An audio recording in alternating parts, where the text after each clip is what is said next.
안녕하세요. 저는 2023년 대치상상미학학원에서 재수를 하고 2024년 현재 국민대학교 시각디자인학과에 합격해서 재학 중인 박세은이라고 합니다. 2024학년도 수능 성적은 국어 1등급에 백분위 99, 영어 2등급, 생활과 윤리 1등급, 사회문화 1등급, 한국사 1등급으로 국어와 탐구 과목 백분위 합계 98.5를 받았습니다. 국민대학교 시각디자인학과, 서울과기대 시각디자인학과 비실기 전형 두 군데 모두 합격했고 서울과기대는 4년 장학생으로 합격했습니다.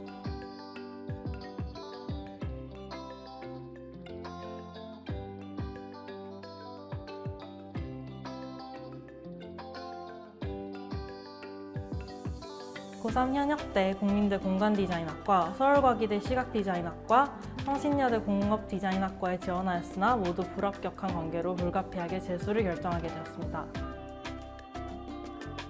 재수 시작 전인 2월 중에 대입 실패의 원인이 학원 정보의 부족이라고도 생각하여 인터넷과 지인 등을 통해 알아본 후 여러 학원에서 상담을 받아본 결과 대치상상미학 학원이 학생의 학습 환경에 가장 신경을 많이 쓰고 있다는 느낌을 받기도 했고 고3 때 성적이 국어보다는 탐구 쪽에서 문제가 많았었는데 상상미학 학원 사회탐구 강사 라인업이나 시대인재 서바이벌 모의고사 등 체계적인 커리큘럼이 너무 매력적인 것 같아 등록하게 되었습니다.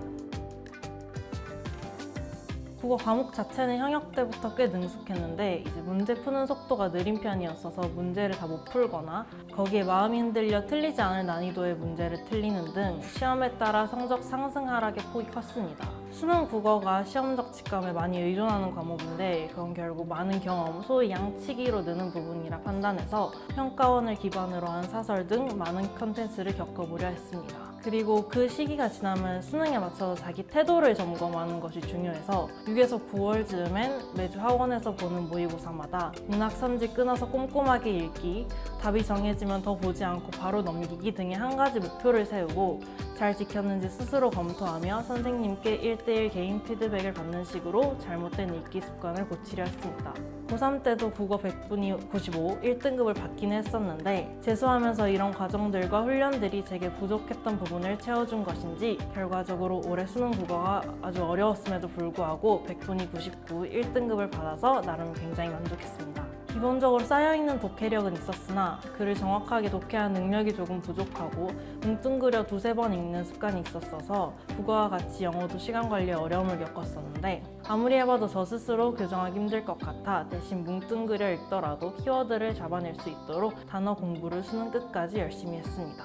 저는 생활과 윤리 과목을 재수 때 거의 처음 접해서 마지막까지 공을 참 많이 들였습니다. 고3 현역 때 세계지리 5등급을 받았었는데 학원에서 국어적 능력이 뛰어난 것 같으니 가능하면 재수할 때는 세계지리를 버리고 생활과 윤리로 과목 변경을 하는 것도 좋을 것 같다고 권유해 주셨습니다.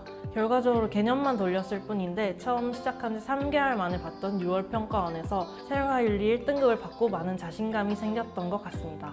저는 사회문화와 생활과 윤리를 담당해주신 문서연 선생님 수업을 굉장히 좋아했어서 수업 복습과 필기를 특히 신경 써서 했습니다.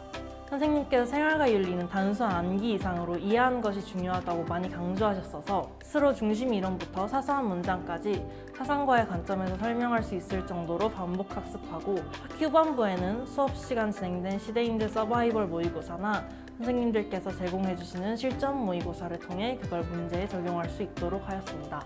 단원별로 어려웠거나 자주 틀리는 선지, 보기 문장 OX를 계속 반복해 적고 들고 다니면서 읽었던 것이 큰 도움이 되었습니다. 사회문화는 기출을 토대로 유형학습을 구체적으로 그리고 반복해서 했습니다. 평가원이 학생들을 노리는 포인트가 정해져 있다는 것을 염두에 두고 기출학습을 했던 것 같습니다. 도표에서 시간관리랑 순수 계산 실수 때문에 크게 힘들어 했었는데 특히 시간관리 부분은 제가 다른 과목과 마찬가지로 실전 모의고사 훈련과 반복으로 고치는 것밖에 없다고 생각했는데 제가 굳이 신경 쓰거나 알아보지 않아도 될 정도로 많은 컨텐츠를 상상미학 선생님들께 제공받고 훈련할 수 있어 좋았습니다. 특별히 어려웠던 과목이 있었다기보단 각각 과목별로 특히 약한 부분이 있었다는 느낌인데 피하지 않고 마주하는 게 가장 중요했던 것 같습니다. 재수기간을 돌이켜보면 힘들다는 이유로 좋아하거나 쉬운 파트만 계속 반복하면서 시간을 낭비하기도 했던 것 같습니다. 그러면 결국 약한 부분이 제 발목을 잡더라고요. 최대한 나의 약점을 찾아서 피하지 않고 보완하고자 노력했던 것들이 좋은 성적을 거두는 데 가장 큰 도움이 됐던 것 같습니다.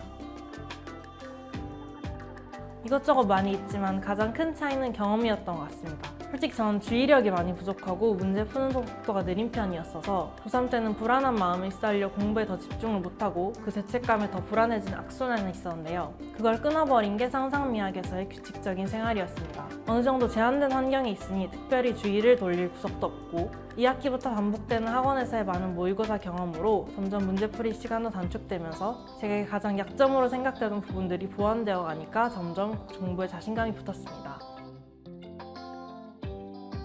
이전 질문의 대답과도 이어지지만 저는 모의고사 성적 같은 순간순간의 아웃풋보다는 스스로 열심히 하고 있지 않다는 자책감에 오히려 더 스트레스를 받는 타입이어서 이 학원에서 이제 태어나 처음으로 이렇게 핸드폰도 내고 아침 일찍부터 늦은 시간까지 매일매일 주구장창 앉아서 공부만 하는데 올해는 내가 무엇을 상상하고 목표하든 무조건 그 이상의 결과가 나올 거야 하는 생각을 하면 마음이 자연히 비워지더라고요. 그걸 시각화하려고 플래너도 쓰고 필기도 더 열심히 했습니다. 소위 정신승리라고 나쁘게 말하기도 하지만 저는 눈앞의 작은 결과에 목매지 않고 지금의 과정과 거기에 따른 자기효능감에 집중하는 것이 정말 중요하다고 생각합니다. 공부는 결국 머리로 하는 건데 정신이 이기면 다 이긴 게 아니겠어요. 예를 들면 사실은 그러면 안 되지만 저는 매주 학원에서 보는 사설 모의고사에서 성적이 평소보다 심하게 안 나오면 그냥 오답도 안 하고 갖다 버렸거든요. 사소하지만 틀린 문제 일부러 가위표를 안 치고 맞은 것만 눈에 보이게 표시한다든가 각자의 성향이 있다고는 생각하지만 저는 그런 마인드 관리를 통해서 정말 수능날까지 긴장을 거의 안 하고 입시를 치렀습니다.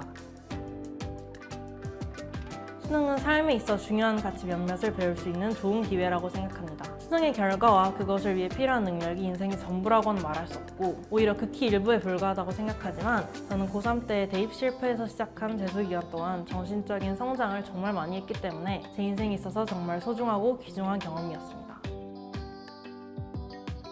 당장은 엄청 막막하게 느껴질 수도 있겠지만 재수기간은 걱정하는 것보단 정말 빠르게 지나갑니다. 주변으로부터 받는 기대, 그에 따른 부담도 고3 때보다 훨씬 줄어드니 너무 지레 겁먹지 마시고 쉴 때는 쉴 수 있는 만큼 푹 쉬어가면서 수능까지 지치지 말고 열심히 달려나가셨으면 좋겠습니다. 정말 모든 과목 선생님들께 감사하지만 특히 저희 담임 선생님이셨던 한성수 선생님께 감사를 드리고 싶습니다. 학생들 하나하나 성적이면 성적, 생활이면 생활 이런저런 면에서 케어를 참 많이 해주셨습니다. 단순히 과목 선생님을 넘어 담임 선생님으로서 시기마다 제가 해야 할 것이 무엇인지 함께 깊이 고민해 주시고 입시 기간 동안 많은 학생들에게 심리적으로 큰 지지가 되어주셨다고 생각합니다. 다시 한번 감사 인사를 드리고 싶습니다. 감사합니다.